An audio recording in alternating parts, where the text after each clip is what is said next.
Assalamualaikum warahmatullahi wabarakatuh. Saya Cikgu Hafiz, Cikgu RBT anda.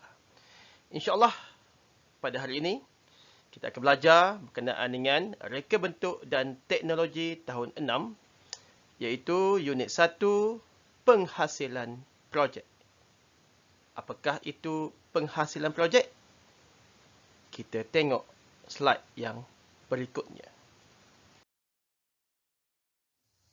Okey semua, inilah dia muka surat pertama yang ada di buku teks masing-masing. Okey, unit yang pertama ialah penghasilan projek. Okey, sebelum kita nak berbincang ataupun kita nak belajar secara lebih dalam berkenaan dengan penghasilan projek, kita lihat apa yang terdapat di dalam gambar ini. Kita tengok. Gambar di bawah menunjukkan situasi di sebuah kompleks membeli belah. Terdapat beberapa mesin sedang digunakan seperti eskalator, lift dan mesin penggilap lantai. Pada pendapat kamu, bagaimanakah ketiga-tiga mesin ini berfungsi? Okey, bagaimana ketiga-tiga mesin ini berfungsi? Bagaimana? Yang pertama, mesin penggilap lantai. Dia berfungsi dengan menggunakan tenaga elektrik. Dan fungsinya adalah untuk menggilap lantai yang luas. Sebab dekat kompleks membeli belah, kita tidak menggunakan mops. Boleh guna mops, tapi agak lambat. Tapi untuk kompleks membeli belah yang besar ni, kita terpaksa menggunakan mesin penggilap lantai supaya lebih cepat dan mudah. Yang kedua, eskalator. Okey, pun sama fungsinya dia menggunakan juga tenaga elektrik dan juga fungsi dia, kegunaan dia adalah untuk apa? Untuk mempercepatkan kita menaiki tangga. Sebab apa? Eskalator ni dia tangga bergerak. Dia bergerak. Okey. Dan yang terakhir adalah lift. Pun sama juga. Lift ini berfungsi dengan menggunakan tenaga elektrik. Dan juga fungsi kegunaan lift ni adalah untuk apa? Untuk mempercepatkan ataupun memudahkan kita untuk pergi ke tempat ataupun ke tingkat-tingkat yang lebih tinggilah. Contoh, nak pergi ke tingkat 3, tingkat 4 dengan lebih pantas berbanding dengan menaiki eskalator. Okey, itu saja. Next. Okey, seterusnya di muka surat 2. Okey, ini kita membincangkan ataupun kita belajar berkenaan dengan penghasilan projek. Okey, kita tengok apakah pengenalannya. Okey, pada tahun ini kamu akan mereka bentuk projek yang akan menggunakan bahan-bahan logam dan juga bahan bukan logam, serta akan digabungkan bersama-sama dengan sistem asas elektromekanikal. Antara bahan yang digunakan untuk menghasilkan projek pada kali ini ialah polyvinyl klorida ataupun PVC, perspex dan zinc. Okey. Kalau nak ikutkan tahun ini kita tahun 6 kita kena buat satu projek dengan menggunakan bahan-bahan logam dan juga bahan bukan logam. Okey, sebelum kita nak memulakan kita punya projek, kita kena tahu dulu apakah bahan-bahan ataupun alatan-alatan yang digunakan dalam menghasilkan sesuatu projek. Okay, yang pertama kita tengok ini biasa kamu nampak di rumah kamu. Itu yang pertama ni polyvinyl klorida ataupun PVC. Okey, PVC ni ialah sejenis bahan plastik yang ringan dan keras dan kukuh, mudah dilentur, kuat dan tahan lama. PVC ini juga tahan terhadap cuaca yang berbeza, penebat yang baik, legap dan boleh dilentur. PVC juga boleh didapati dalam bentuk rod berongga ataupun pipe. Ni pipe. Kepingan dan sebagainya. Terdapat pelbagai warna dan saiz PVC. Ni kalau PVC ni memang selalu jumpa yang ada di dalam rumah kamu. Yang pertama ni hose. Ni PVC hose. Ni biasa ada di apa? Mesin basuh. Yang kedua pipe ni. Ni pun sama, pipe air yang biasa kita gunakan dalam membuat pipe air lah, pipe air rumah. Ni PVC. Dan juga yang kecil ni, halus ni, ini untuk nak menutup wayar lampu, kabel lampu di dinding rumah awak. Dan yang ketiga ni, ni contoh pintu. Pintu PVC, iaitu biasanya pintu ni digunakan di tandas lah. Kenapa digunakan di tandas? Sebab kalau kita guna pintu besi di tandas, ia akan mengakibatkan apa? Pintu tu akan berkarat, terkena air. Jadi kita gunakan PVC sebagai salah satu pintu untuk kegunaan di tandas. Okey, itu saja. Next. Okey, seterusnya. Alatan yang kedua ialah Perspex. Okey, apakah itu Perspex? Kalau kita dengar nama, macam kita tak berapa tahu kan? Okey, kita tengok apa Perspex. Okey, Perspex ialah sejenis bahan bukan logam yang ringan, keras dan tahan lama. Perspex juga boleh didapati dalam bentuk kepingan, rod dan tiub pelbagai warna. Perspex juga digunakan dengan meluas dalam penghasilan produk seperti papan tanda, pembuatan perabot dan plat nombor kenderaan. Jadi Perspex ini kalau kita lihat, paling senang nak tengoklah di kereta ataupun motor ayah dan ibu awak. Memang adalah. Yang warna hitam ni. Bukan warna putih ni. Warna hitam ni lah. Perspex. Dia plastik. Warna putih ni pun plastik jugalah. Yang warna hitam ni. Dan juga ada di di signboard. Contoh ni keluar. Ada signboard tu. Itu menggunakan Perspex. Okey. Kita lihat yang di bawah ini pula. Perbandingan PVC dengan Perspex. Okey. Apa perbezaan antara kedua-dua tu? Benda sama, plastik. Tapi apa benda tu? Okey, kita tengok. PVC. Yang pertama, tidak mudah retak. Maksudnya PVC ni yang tadi tu, yang untuk pipe air tu, dia tidak mudah pecah lah.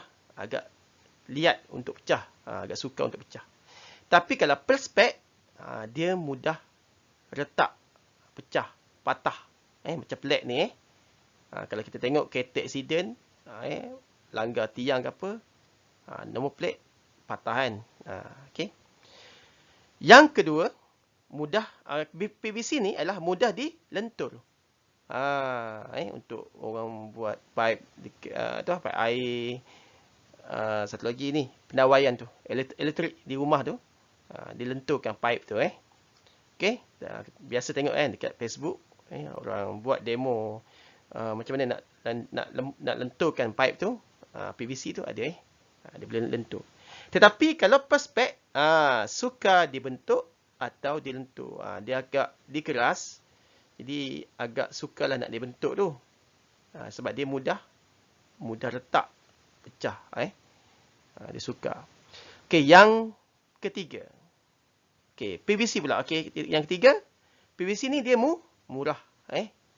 Dia harga dia tak mahal. Kalau awak pergi ke kedai hardware tu, banyak PVC, so harga dia agak murah. Tetapi berbeza dengan Perspex. Perspex ni harga dia mahal. Kalau kita nak buat nombor plate tu dekat kedai, mahal. Nombor plate tu, papan dia lah, papan ni dia agak mahal lah sedikit. Okey, itu saja yang ada di muka surat yang ketiga. Okey, kita next seterusnya. Okey semua. Seterusnya, alatan tangan. Okey. Kita baca sedikit apakah yang dimaksudkan dengan alatan tangan. Okey, alatan tangan yang sesuai adalah penting dalam menghasilkan sesuatu projek. Penggunaan alatan tangan yang salah boleh menyebabkan kecederaan dan merosakkan alatan. Antara alatan tangan yang akan digunakan adalah seperti yang berikut. Okey, jadi ingat alatan tangan ni amat penting dalam kita nak membuat sesuatu projek. Kalau alatan tangan ni tak ada, amat sukarlah kita nak buat. Mungkin tak boleh buat. Okay, dan juga alatan tangan ni hendaklah digunakan dengan sebaik mungkin dan berhati-hati. Kerana kalau kita tidak berhati-hati, kemungkinan kita akan mendapat kecederaan, luka ataupun benda yang kita nak buat tu, projek yang kita nak buat tu akan rosak. Okay. Kita lihat apakah alatan yang pertama. Okey, alatan yang pertama adalah gergaji tangan. Gergaji ni memang selalu awak nampak sama ada di sekolah ataupun di bilik di rumah awak ataupun di mana-mana yang awak jumpalah. Ni adalah gergaji tangan. Okay, kita tengok. Alat ini digunakan untuk memotong kayu dan papan yang tebal. Ni biasa kalau kita nak buat rumah, nak potong kayu, kita gunakan gergaji ni. Ini dipanggil gergaji tangan. Dia ada pemegang dan dia ada bilah. Bilah dia besi. Pemegang ni biasa plastik lah. Dia ada besi dan juga yang bawah ni tertajam ni dia adalah mata. Dia ada mata tu yang tajam. Tu yang bahaya tu. Tengok ni.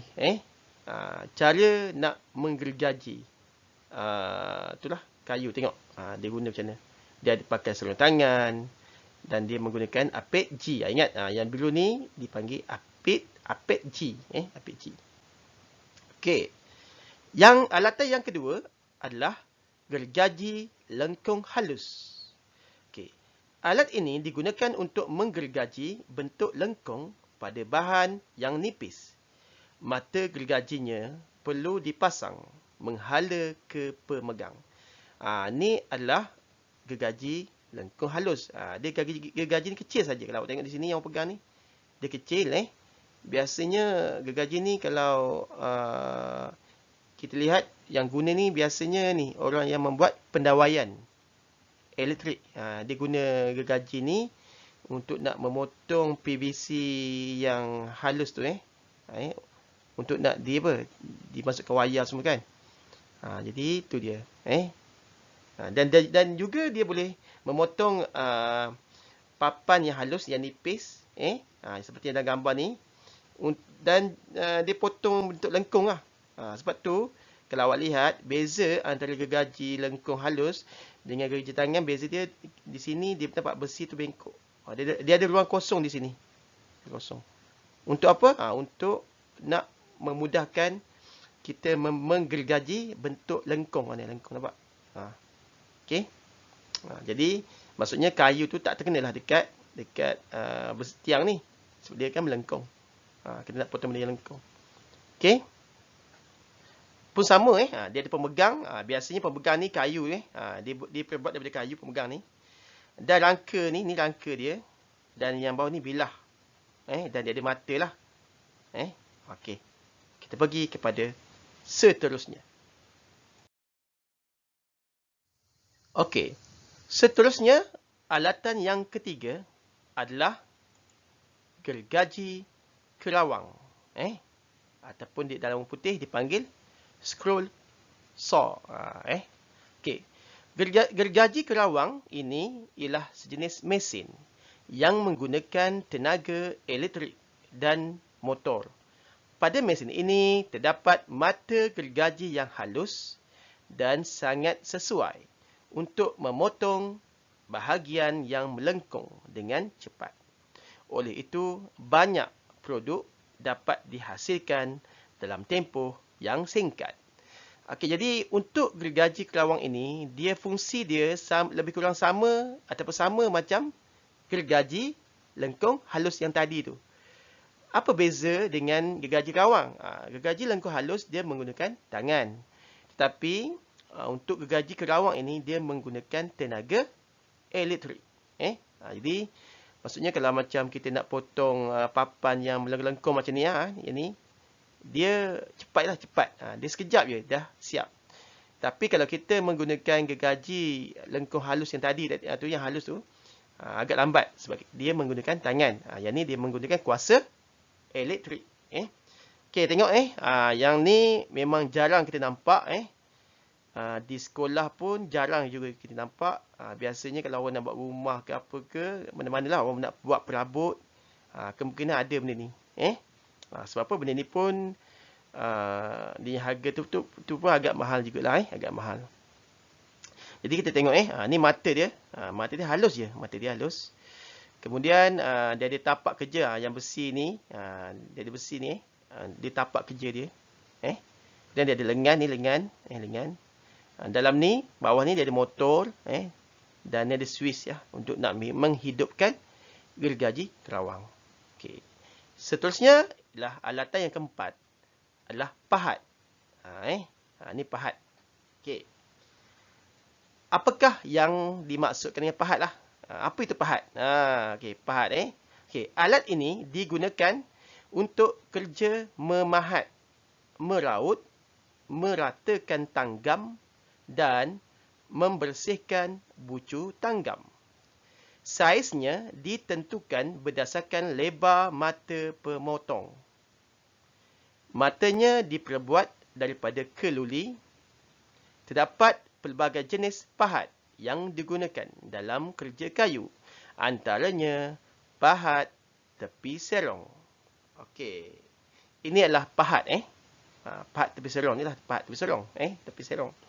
Okey, jadi pahat ini digunakan kita nak memahat ataupun memahat kayu lah ataupun kita nak buat tanggam. Kalau siapa yang belajar RBT tahun 4 dengan tahun 5 hari tu, kemungkinan anda semua dah pernah tengok pahat ini. Okey. Okey, ni tengok pandangan sisi. Ni pahat dia. Dia mata tu dia lengkung, lengkung. Dan tajam mata ni amat tajam. Okey, kemudian batang ni diperbuat daripada keluli ataupun besi dan pemegangnya, hulunya biasanya yang saya nampak, yang saya tengok ada diperbuat daripada kayu pun ada. Diperbuat daripada getah pun ada. Dia bukan plastik, dia getah. Okey. Dan nampak dia menggunakan, kalau kita nak memahat ni, dia gandengan dia mesti ada tukul. Tukul. Tapi kita guna bukan tukul besi kita guna tukul kayu ataupun tukul yang getah itulah. Okey. Itu saja. Next. Okey, seterusnya alatan yang kelima iaitu pisau pemotong perspek. Okey. Pisau ini digunakan untuk memotong kepingan perspek secara lurus. Okey. Kalau awak tengok betul-betul pisau ni nampak macam sama yang awak lihat di kedai, di rumah kan. Tapi cuba awak tengok di mata dia ni. Sekejap saya ambil pen ni, nampak sikit. Ni dia, mata ni. Okey. Mata ni kalau awak tengok elok, dia bentuk tu dia melengkung sikit mata ni. Jadi fungsi pisau ini adalah untuk memotong perspek. Tapi boleh juga kita nak guna pisau yang macam ni juga, yang mata biasa tu kan. Pun boleh juga. Tapi ini dia lebih khusus untuk nak potong perspek ni.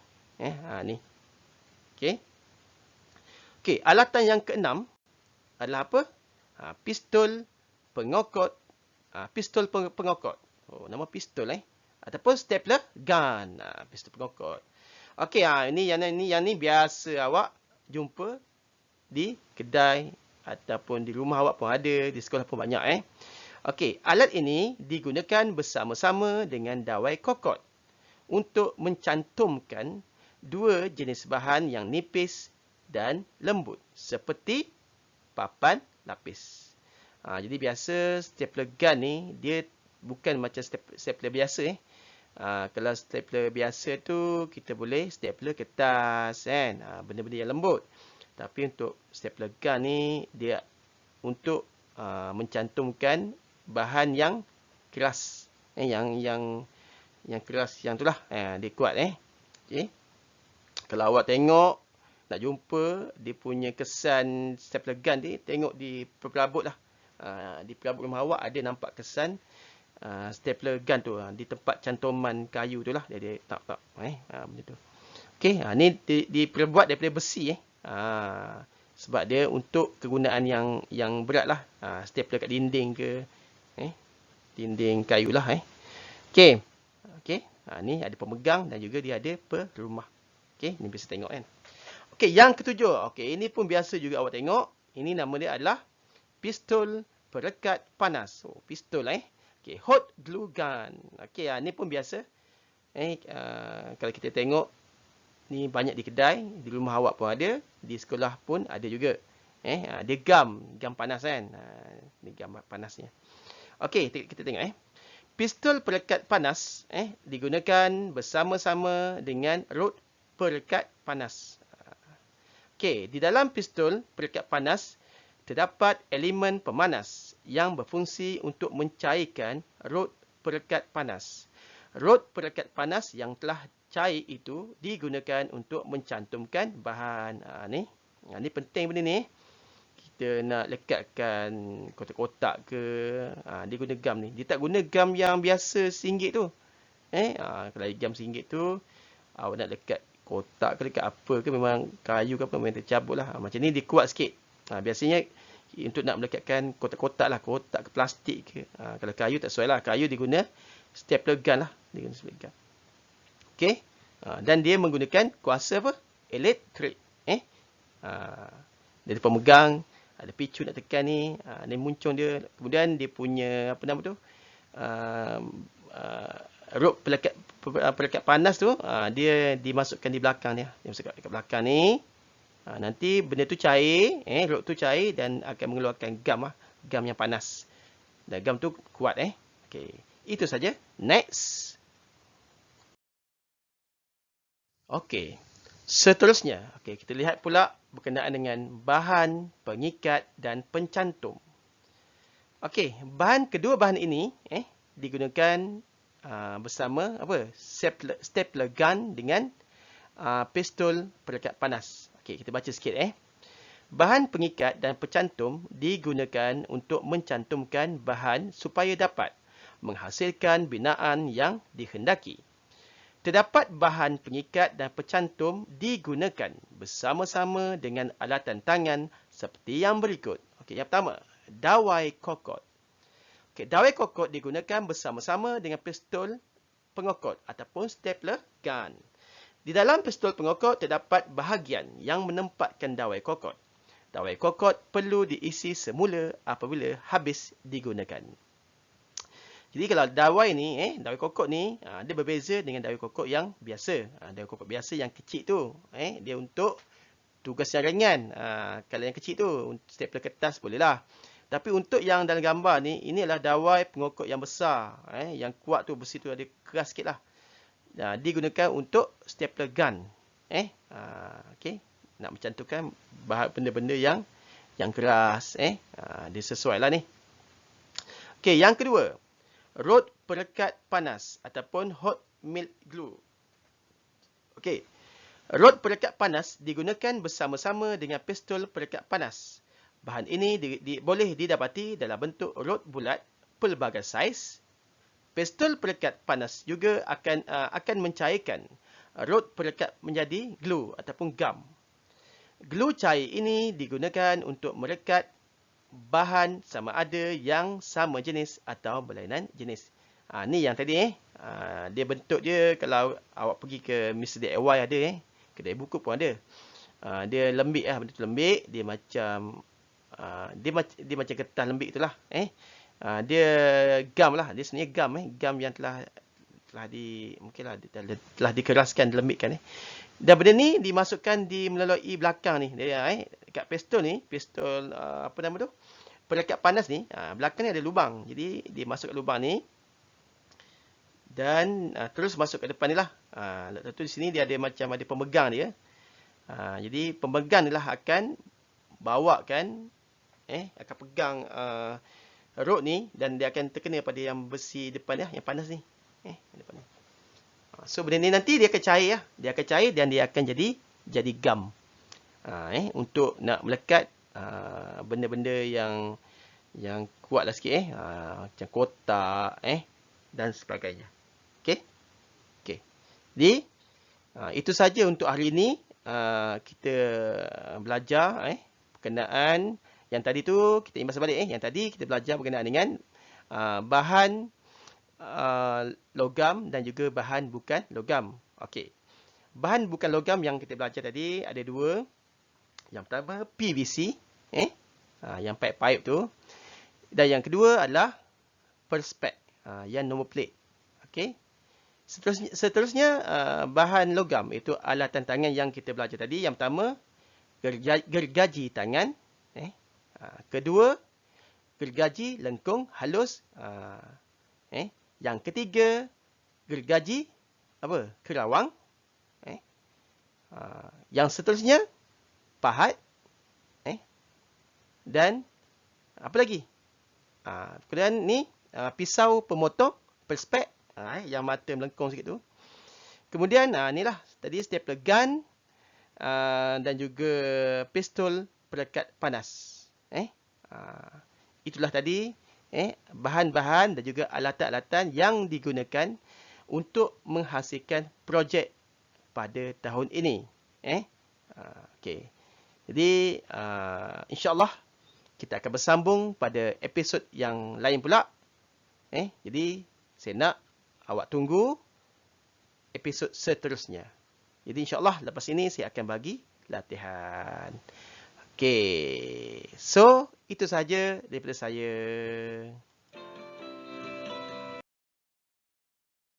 Sekian. Terima kasih. Berjumpa lagi. Assalamualaikum.